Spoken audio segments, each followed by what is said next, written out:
I'm InsideInfo, and I'm a drum and bass producer, predominantly, although I do experiment with other stuff. And I've just put out an album on Viper Recordings, and today I'm going to talk you through more creative processes as opposed to niggly twiggly EQ settings and things like that, and how I go about creating a track from scratch and some of the processes involved in that. So this is my template that I start every track with, and without this, it kind of, because I have all groups and routings and everything set up, without this I get a bit lost, and it takes me a long time to recreate all the groups and stuff. So I just have this template with everything set up as I would normally work in a project. So I've got a bunch of channels here, like empty channels, which are all routed into like a drum bus. Let's get that up.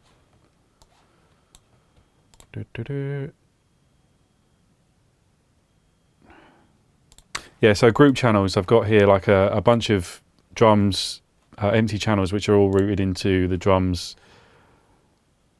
And I've got kick, hats, percussion, breaks, which all go into a bus here, which then go into a main bus. So I can put loads of effects, EQs, distortion, saturation and things like that on it. But then the drums main is basically all the drums as it will be in the project. So that's like the master bus for the drums, if you like. And also sub bass, which is like a mono track. So I can shove the sub bass straight into that. 3 channels for like the mid range of the bass. So mid bass 1, mid bass 2, and then total bass, which is everything. So it's all the basses are routing into total bass. Synths, vocoder, which is like in Cubase, you have to set up a thing called a quadro channel to get the vocodec's working. And that's a bit of a pain in the arse to set up. So I just have that on every project, just in case I need to use it. I don't use it on every project, but it's just there. Effects. So yeah, and the template's also got, because I've got a Pro 2 here with nice external synth. It's got a software interface now. They haven't, this has not been out very long, but they've got a plugin which you can control this with. So I have that in every project as well, because it's great fun to mess around with. And also I've got the input for this, so the output of that running straight into Cubase as well, so I can just hear it straight away without having to route it. And also I've got a TT303 here, which is routed straight into the project as well. Again, I wouldn't use that for every track, but it's nice to just have there and just to play around with. Yeah, so that's the template, basically. That's it. It's just really handy to have all the routings and everything sorted. A couple of effects channels I've got created as well. I just find that a bit more easier to work with than just a completely blank page, because when you've just got a totally blank page, that's a little bit intimidating from starting from scratch all the time. So that's my template. I tend to update the template if I've got a new piece of gear that I have to integrate with almost every track. So also the master bus has a couple of master plugins that I use on every track as well. So I've got the Slate digital master bus here, just in case I need to adjust the gain and stuff of the track before the limiter. I use this a lot as well. This is a plugin called Magic AB2, and it enables me to quickly A/B flick between 2 tracks. So I have like a bunch of references loaded up in each one of these, and then I'll just flick between them just to see where I'm at levels wise and everything at the later stages of the tune. In the initial stages I won't A/B with anything really, because it's just a creative kind of thing, but later on once I want to see if my mixdowns are up to par and stuff, I'll use this a lot, and it's great. It's a really cool plugin. The reference tracks tends to change with what's current and just stuff that I like. I don't know, like different. I don't reference the same tracks all the time, because it depends on the track that I'm working on. So I'll always try and find a track that's in a similar ballpark to A/B to, There are certain tracks that seem to cover fundamental things like loudness and stuff, but stuff like stuff like sort of a reference for things like warmth and stereo width as well. And yeah, new music comes out all the time. And I also don't just have music from the same genre to reference to as well. I like to reference to different genres and even different time periods. Like I find it quite interesting to reference a track from like a modern drum and bass track to a track from the 80s or something by Quincy Jones or something. When those guys back then were just phenomenal with their production techniques, and even now when you listen to them, the stereo width and everything just stands up so well. It's incredible. So that's something I do quite a lot. And then I've also got Span on the master as well, which is just a fantastic plugin for a spectrum analyzer. And that just gives me a bit more detail as to where my frequencies are sitting.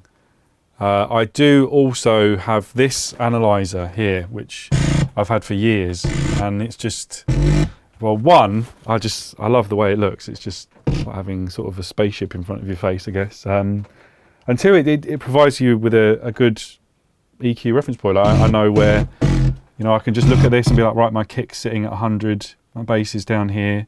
It's just a really cool visual thing to have, and Span just sort of does that in a bit more detail, I guess. So when I start a new piece of music, I like to have in my head an idea or a theme, or just a starting point to go with, which may or may not end up being included in the final track, but just to have a starting point rather than just sitting down with a bunch of synths and lights and knobs and things and flashing at me with no real direction. So what I do is I'll create a folder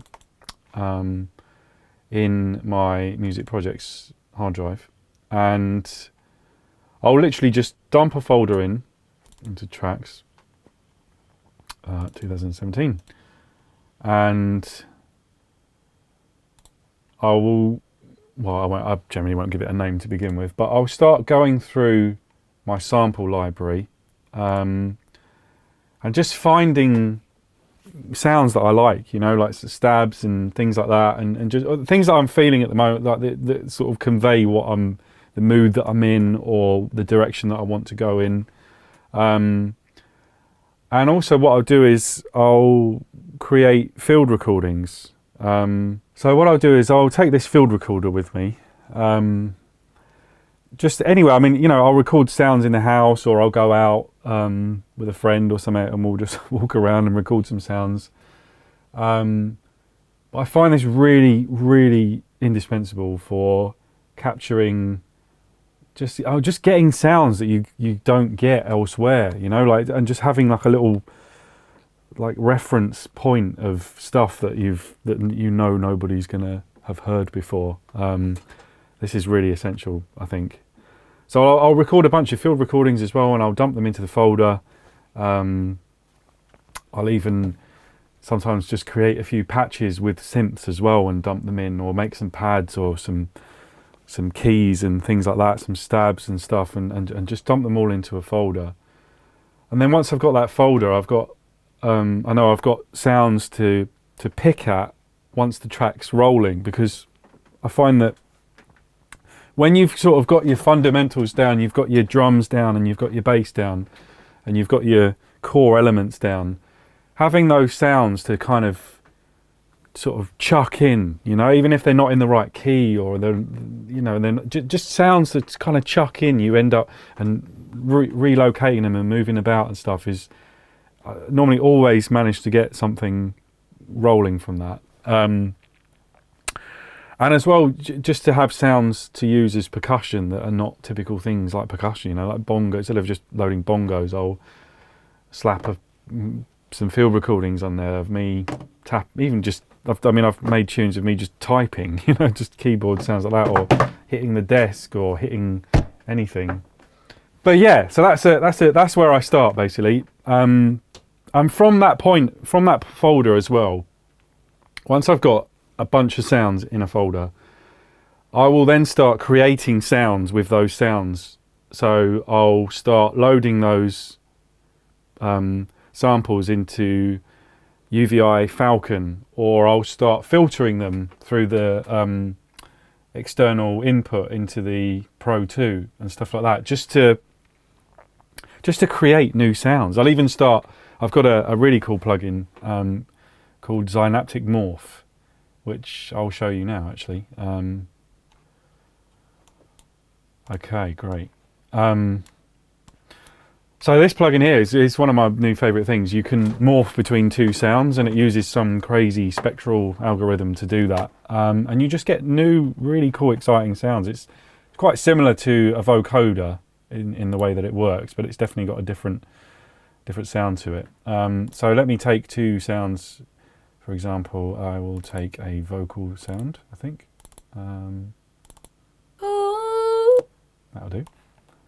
And let's put it in here. I will take a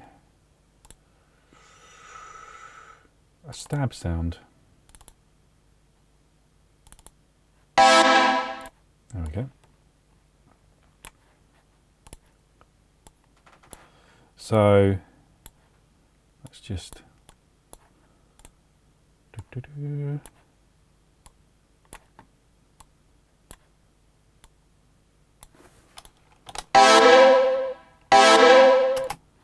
I'll just, oh hang on, let's turn off the okay, quantization. There we go. So if you route it in properly, this is again why I always have the vocoder channel set up, because the vocoder channel works with this morph plugin, which I use a lot. So I have to route one sound into the stereo section of the Quadro channel, and then the other channel into the stereo LR channel of the Quadro channel. And then we can use morph to morph between the two sounds. If I can see where I've put morph. Here we go. Okay. So now I can just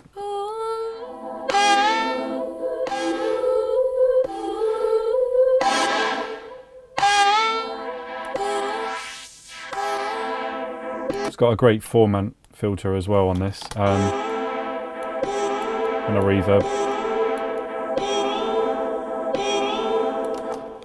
So all the while I'm sort of messing around and creating these sounds and messing sounds together and things like that, I'll have SoundForge running in the background.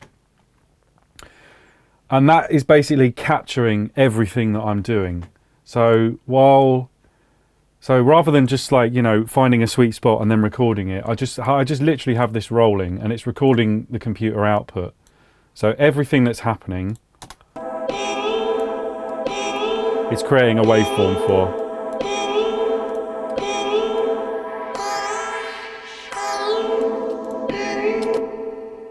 And then what I'll do, once I've finished tweaking and messing around, is I will just stop SoundForge recording and then go through the waveform, and actually no, what I'll do is, first of all, I'll go and take a break, I'll make some food, or I'll disconnect myself from the session. I find that to be important actually. If you've done a sound design session, you sort of tend to remember what the good bits were and flick and sort of look for them. So what I do is I'll disconnect from the session by going to do something else, or even working on something else, or going to the pub or something. Actually, that's not true. I haven't been to the pub for ages. I need to go to the pub. There's more pubs. And then I'll just go back in and scan through the waveform and pick all the best bits. And then save them into the folder, or a folder, or the folder that I've created. And then I've got like new sounds that I know nobody's got, and they're sort of fresh, and I don't know, they're homemade. It's like using homemade ingredients to make a pie or something like that, you know, rather than sticking pre-made ingredients. It's just nice to have. And also, you've got a bank of sounds that you can use in pretty much any track. You know, if you sort of when you're writing another track that's completely disconnected from this one, you can go back and scan through all the other sounds you've made for other tracks, and you'll find new bits that you can use and stuff. So that's generally what I'll do, and only then will I then start to sort of sit down and start writing the actual music, which I suppose I'll go into now, I guess. I know when it's time to start writing a track when I feel really excited. Like I feel like, holy crap, that sound that I made was, I can't wait to use that. And I'm just really buzzing for like I just really want to get all these sounds into a tune. That's when I know that I'm ready to roll. When I feel excited to start writing a piece of music, as opposed to me sitting down and feeling like I've got to write a piece. You know what I mean? It's always about getting your juices flowing and being, I can't wait to use this. Can't wait to check out to show people this sound that I've done, or this melody that I've written or something. That's when I know it's time. So my main plugin that I seem to be using a lot for multiple things at the moment is UVI Falcon, and it's kind of like a workstation synth, if you like. It's got sampling, synthesis and stuff like that, and I tend to use this to be the starting point for most projects once I've got a drum track down. And what I'll do, I'll use this for bass, leads, vocals, everything. And what I'll do is I'll open Falcon and then I'll browse to the folder that I've created, or a folder that I've already got a bunch of sounds categorized in. So I've got like basses and drums and leads and things that I've already made in folders that I've created before. So I'll take a drum loop just to work with from the beginning and make sure that it's in tune.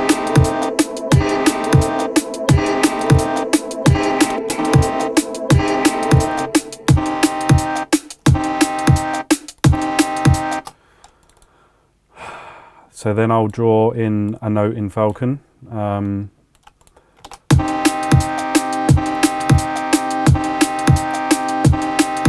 I'll just flick through the sounds that I've got and start messing around with it, basically, getting a vibe going.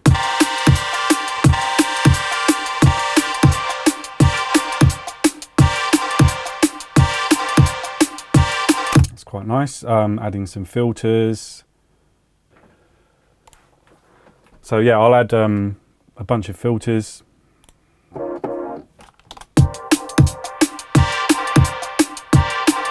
With an LFO or something.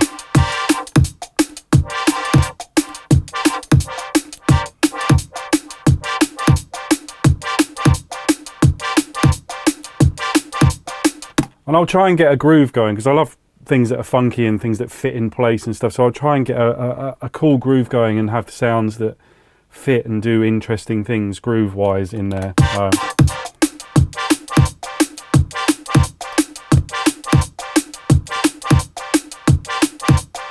And I'll create another instance of Falcon and just start layering things up like that. I also use Falcon a lot for bass, so I'll take bass sounds that I've already made. I've got a folder here which is quite organized into different categories of bass sound, and also the names of the folders represent sound design sessions that I've gone in.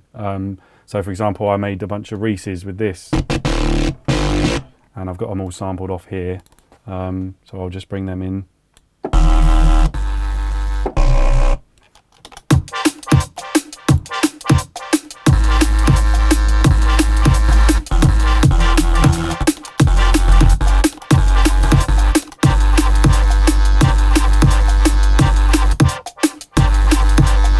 And I'll try and get interesting modulations that fit with the groove that I'm doing with filters and stuff like that.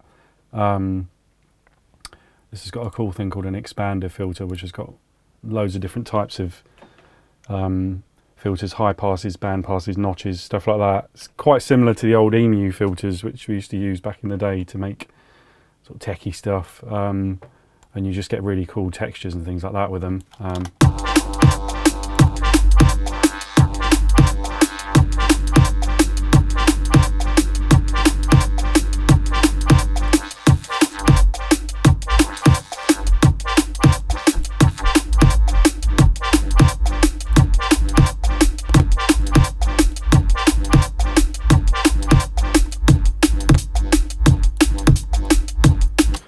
mean, that's very simple, but I'll go in a bit more and add envelopes and different LFOs and just really mess it up until I've got a good template, if you like, of different modulations and stuff, just to create new sounds and just get excited and inspired by it. I quite like to have happy accidents, if you like, while I'm working. So creating all these different modulations and things, and then interchanging the samples, if you like, on the fly.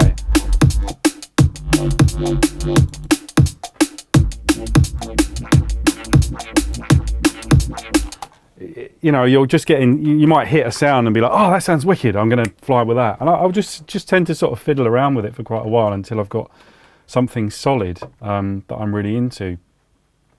And again, I can use all the different sampler types, if you like. So you've got stretching, slicing, normal sample mode, stretch, scrub, multi-granular, granular. Let's put some granular in.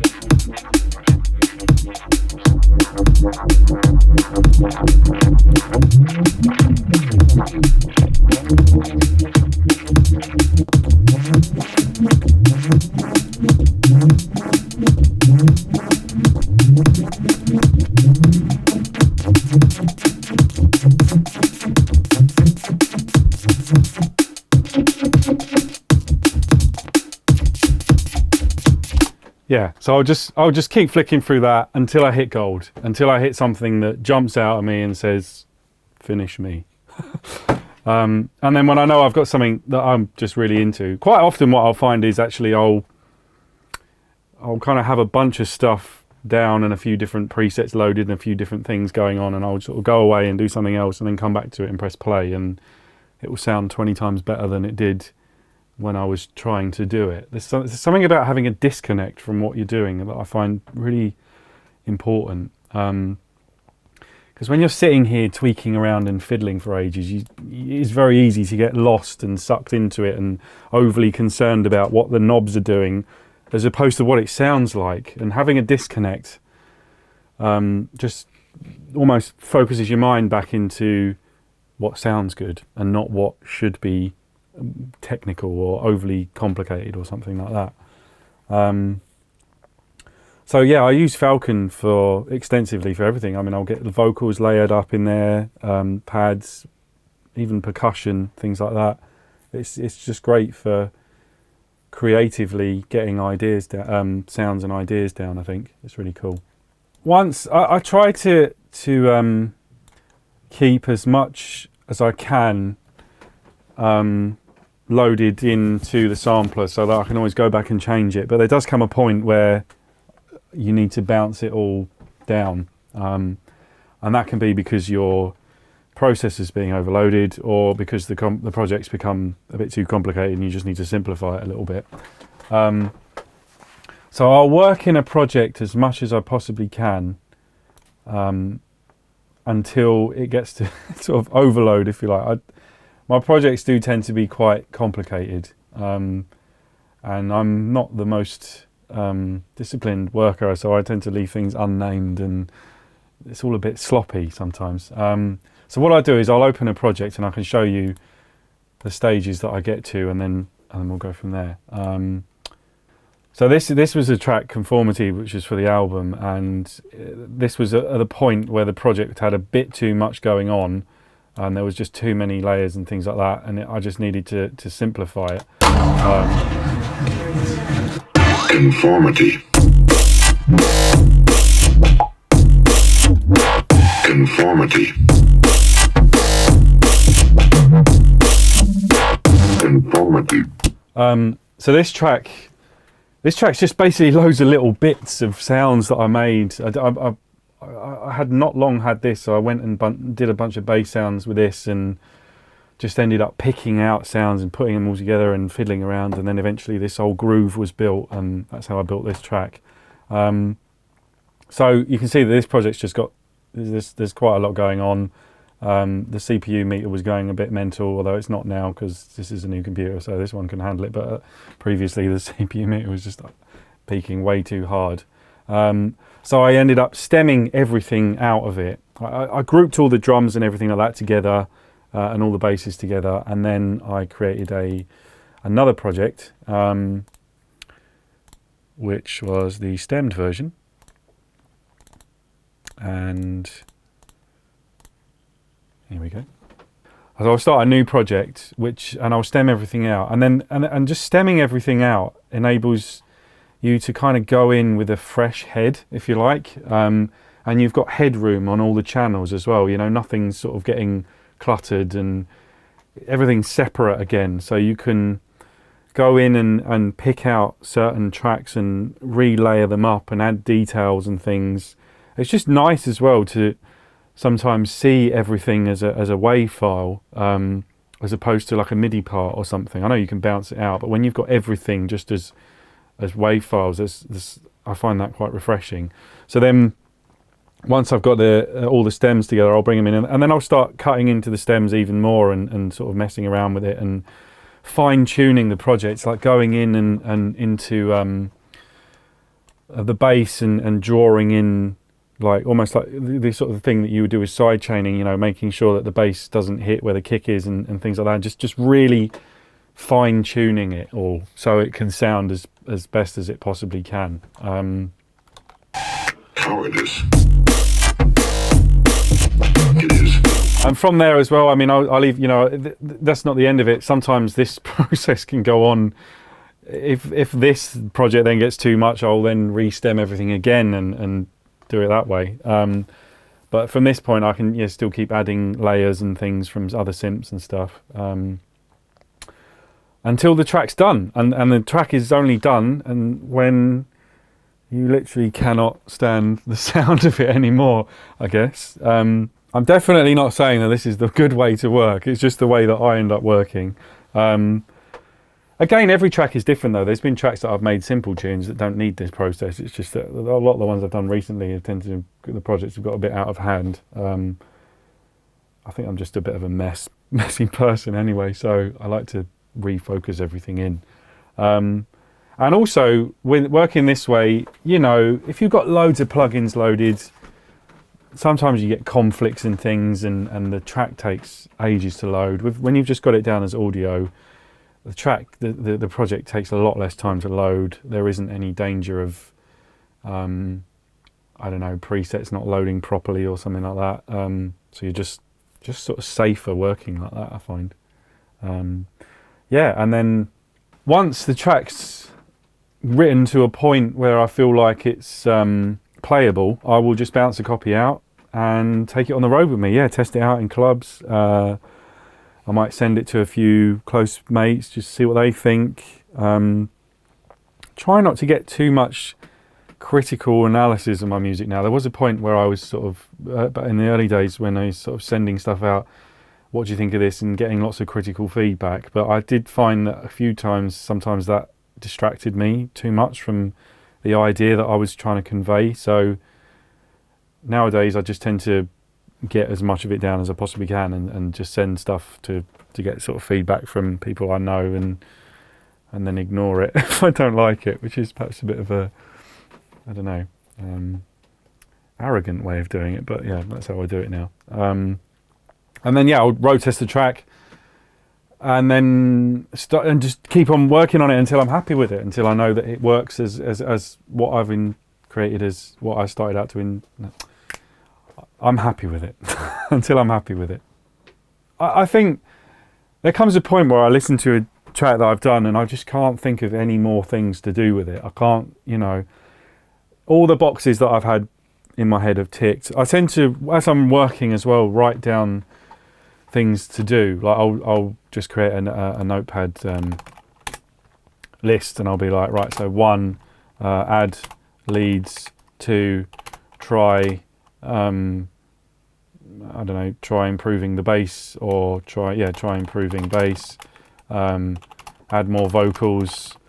I don't know, I'll just keep creating lists, and until that list becomes empty and I've tried every possibility, that's when I know the track's done and it's finished. Until of course you then come back to it a month later and change it all, but that's a different story, I guess. I tend to have a few tracks on the go at once now. I used to just work on one track at a time, but I find that quite limiting, and it's nice to have multiple projects on the go, different projects started, just so you can dive into them. If you get stuck on one track, you can dive into another track and sort of carry on, go away with that. And tracks that have, you sort of feel different things throughout the day and throughout the week. So one minute you might be sort of more interested in working on something a bit more emotive and musical, and then another week or day you might feel like working on something a bit more aggressive. So yeah, it depends what the mood. I definitely like to have multiple projects on the go at once now. And also, you end up building up a body of work to have an EP quicker if you do it that way. If you just work on one track at a time, if I did that now, I'd probably get any music finished at all.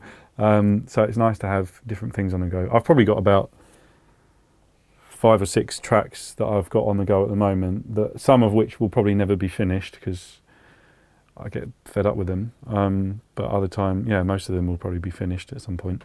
I guess having projects that you never finish is definitely a good thing, because a lot of the time, the projects that I've never finished, I'll end up taking things out of them and recycling them quite a lot. Like I'll take the drums out and use them in something else, or I'll take all the effects or the risers or the vocals or whatever, and just plopping them in other things. So one track will then spawn 3 tracks, although the initial track might not be finished. It will have 3 children that are sort of developing in their own little way. So it's good to have tracks that you never really finish. And also you might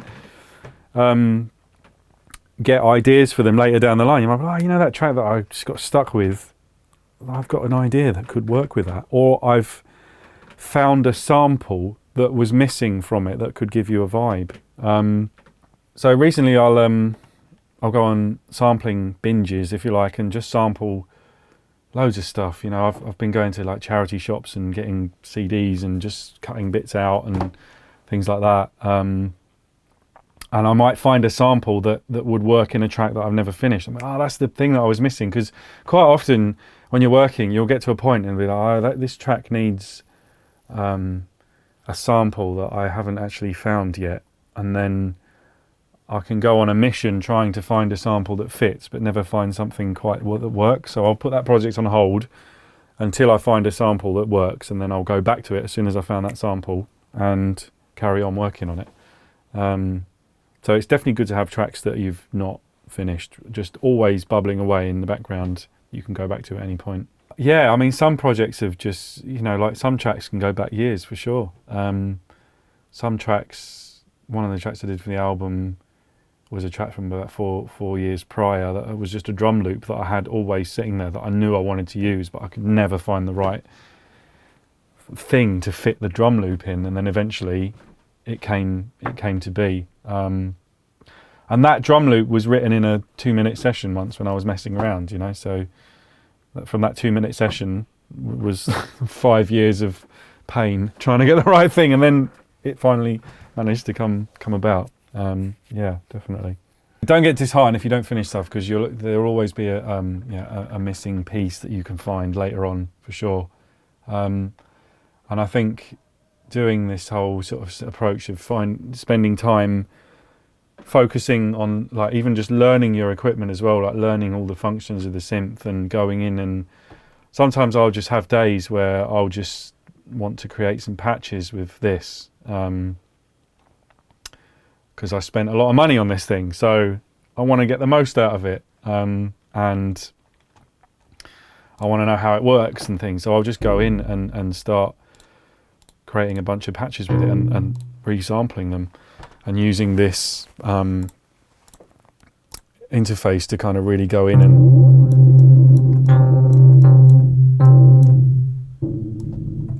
that doesn't work.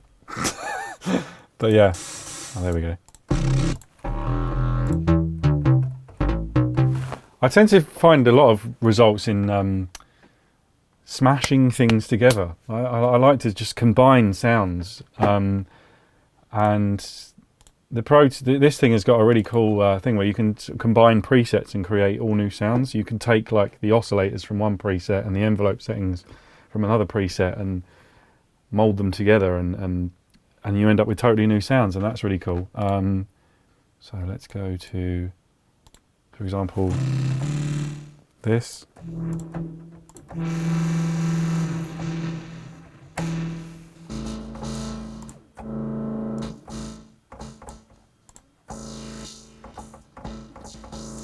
Try and find something that actually sounds good. There we go.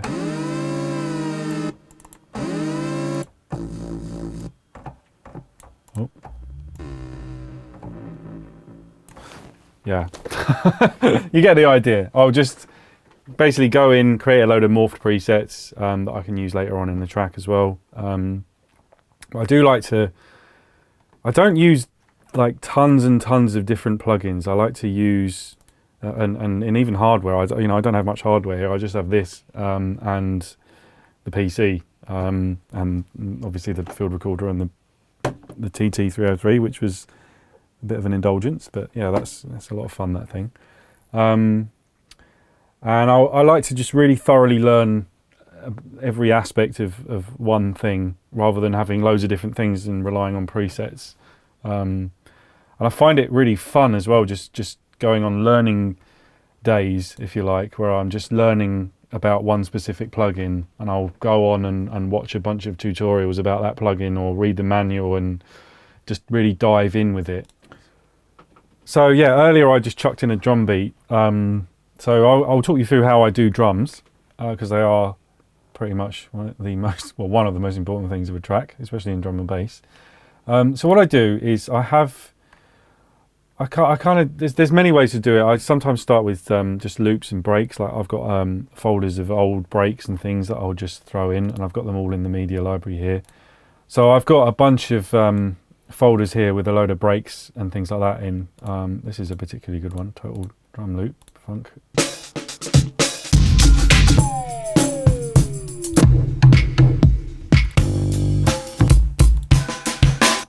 That'll do. I'm not really going to go into specifics and try and create an amazing sounding drum loop while you guys are here. So yeah, I've got my drum break, and then what I'll do is I'll find individual hits and things like that will work with it and make it sound better. And I've got my sample library pretty well organized. I've got basically all the sample packs I've collected over the years. I've ended up categorizing, creating categories for each thing. So I've got claps, cowbells, crashes, fills, hats, kicks, kits, drum breaks, miscellaneous, percussion, ride, rims and sticks, shakers, snares, and then world stuff. And I'll just dump in all the sounds from those categories into these folders. So these are all the claps that I've got. These are all the cowbells that I've got from every sample library. There's tons in there. All the crashes and all the kicks. And for the sort of important fundamentals like the kick drums and the snare drums, I've got a folder called Good Kicks, for example. And this has got all the kicks that I think are really good. Well, not all the kicks, because I haven't really gone through all my samples yet, but these are kicks that I think are really good, that work well in tunes and are solid.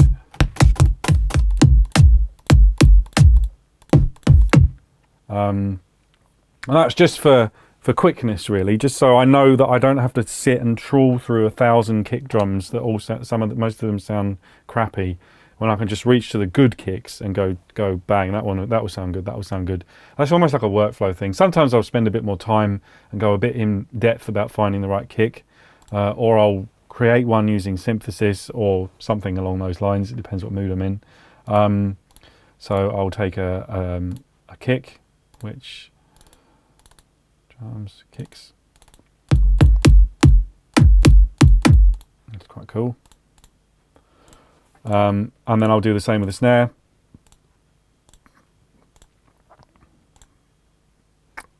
Snare. Good snares. Actually haven't put anything in the good snares folder yet because I haven't managed to sit down and go through my snares. That was on my do list. But yeah, I've got a bunch of snares here from loads of different sources. Things that I've made as well.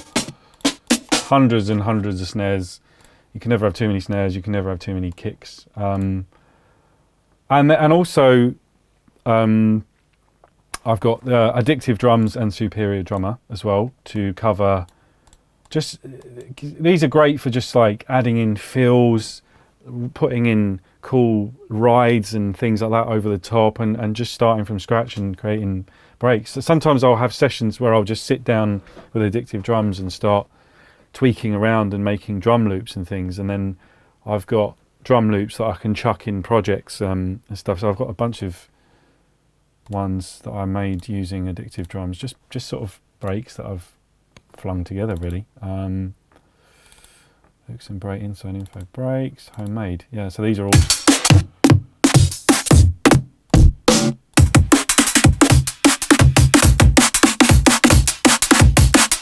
Those are just things that I sat down one day when I was feeling in a drum mood and made some drum breaks.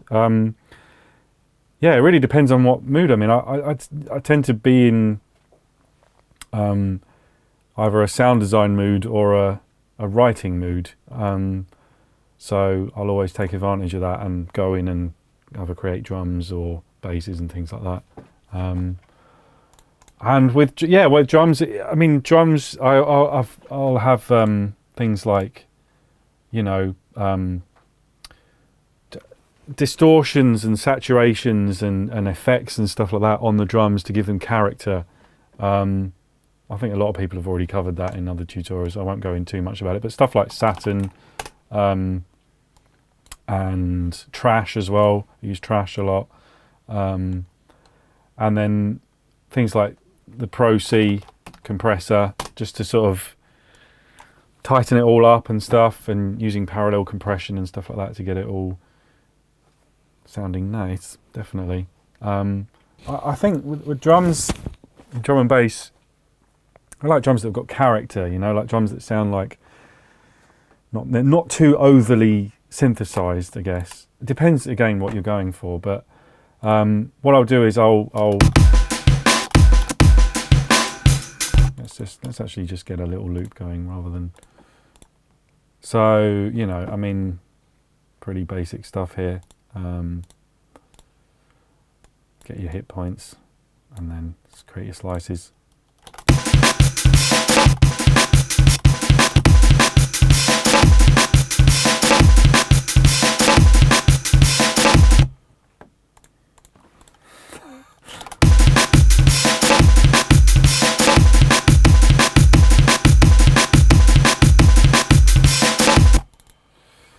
That's quite a messy break.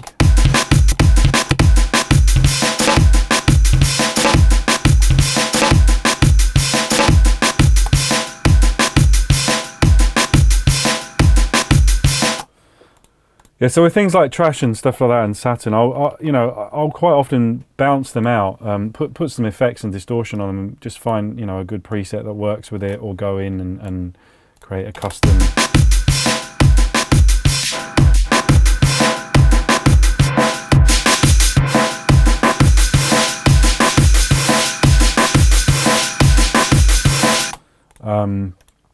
And then I'll just render that entire thing out, basically. Yeah, so I will just render this down with distortion and stuff on it, and then I'll chop it up and start pitching it up and messing around with it even more.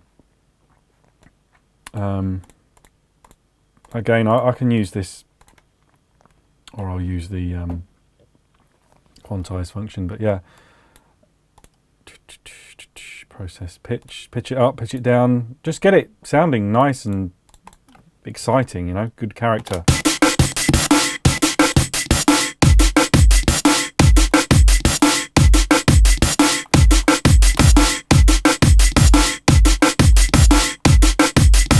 Might get, so, you know, get a good because the kick's not very snappy, the snare's not very snappy. I might layer in a snare or create a fundamental. Got a bit of software here called Dramatic, which is pretty cool for that. Or you can use Serum, I guess.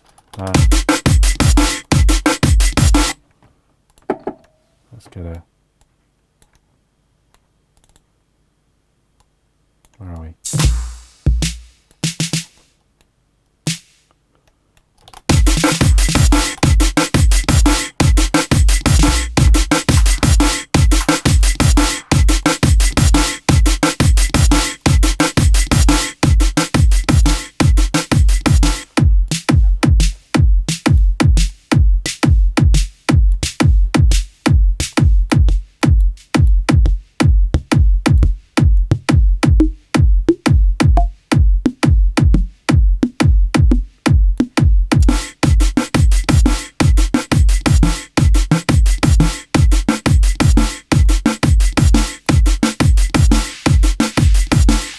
yeah, so that's how I'll do it. I'll get a good break going, a character break if you like, and then start layering in fundamentals and things like that to make it sound beefier, and then add hats and percussion and stuff like that with addictive drums or just samples that I've got floating around. I'll start with drums for sure, and then I'll start layering in basses and things like that, and then I'll shuffle the groove of the beat around depending on the bass. Like if I get a bass line down, I'll start experimenting with different grooves of the drums to see what fits best and things like that. Just so sort of got the optimum drum beat, if you like, for it. Because in drum and bass, you've got different kick patterns that work with different basses and stuff. So yeah, I'll do that quite a lot. And that's also good for just moving the kick pattern around can sometimes fire off ideas. You might get a lock into a new groove that, oh, that's really cool. Like moving the kick around might fit with some modulation that you created earlier or something. You think, that's really cool. I'm going to do that. I quite like stuff that that everything that fits nicely. Everything having sort of its own purpose and space in a track. And I like grooves. I like funk. I like to create funky patterns and things that kind of knock and play off each other and stuff. So, and having contrast as well, like contrast and drama in your drums and in your patterns and things. So having sort of like low gnarly sounds mixed with high silly sounds and stuff, just to create a sense of excitement, stuff like that. That works quite well, I think. I like just using little knocks and blips and things, like micro sounds, I guess. I like to sort of flesh tracks out with little tiny bits of noise, if you like little pops and clicks and stuff. I don't know, I think it's just a personal sonic preference, really. I quite like making those. Again, that's really cool for that sort of stuff. This thing, you can go downstairs and hit a jar of jam or something and make a little sound that's cool. Or even record yourself doing that and then reversing it or something like that. That's always fun. I quite like using field recordings to create texture and stuff like that. So I will load up a Falcon, for example, and let's get a bunch. I've got field recordings in here. I've got field recordings. Samples, yes. Field recordings, here we go. These are all field recordings that I made earlier.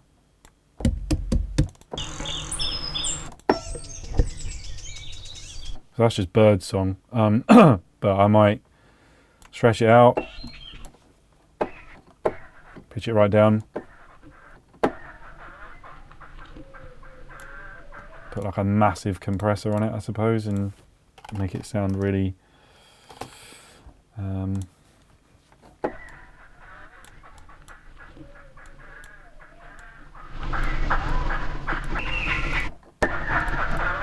awesome. This drop.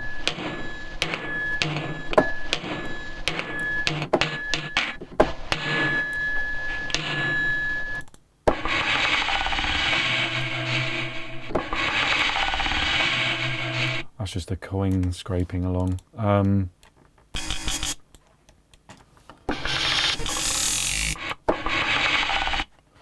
and find something percussive. That's quite cool.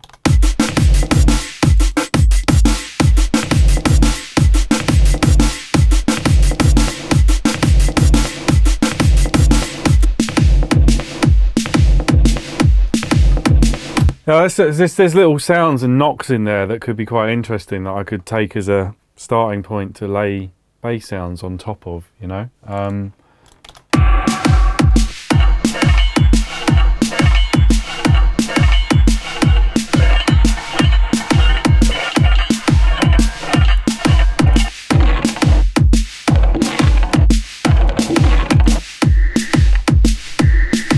That's nice.